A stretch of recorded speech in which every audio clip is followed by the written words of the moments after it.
કેનેડામાં વધુ એક ગુજરાતી યુવતીની કરુણ હત્યાની ઘટના સામે આવતા સમગ્ર ગુજરાતમાં ચકચાર મચી ગઈ છે। આણંદ જિલ્લાના બોરસદની 22 વર્ષીય આશાસ્પદ યુવતી વિધિ મેઘાની કેનેડાના નાયગ્રા વિસ્તારમાં ચાકુના ઘા ઝીકી હત્યા કરવામાં આવી હોવાનું સામે આવ્યું છે।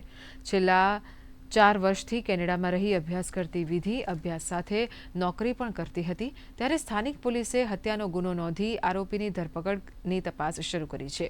દીકરીના મોતના સમાચાર મળતા પરિવાર પર આભ તૂટી પડ્યું છે અને સમગ્ર બોરસદ પંથકમાં શોકની લાગણી પ્રસરી છે। સરકાર પાસેથી એટલી જ અપેક્ષા કે અમારી દીકરીની જે ડેડ બોડી છે જે as soon as possible India મોકલાવે અને જે આરોપી પકડાયો છે એને ફાંસીની સજા આપે કાં તો એને જેલ આજીવન કેદની સજા આપે।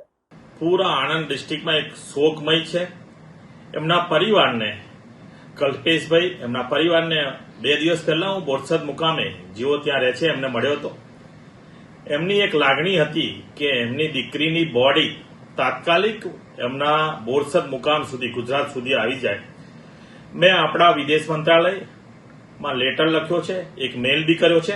આજે પણ વિદેશ મંત્રાલયમાંથી ફોન આવી ગયો છે કે બુધવારમાં તાત્કાલિક ધોરણે આ દીકરીનું બોડી બોરસદ સુધી પહોંચી જાય એવી એમને વ્યવસ્થા કરી આપી છે।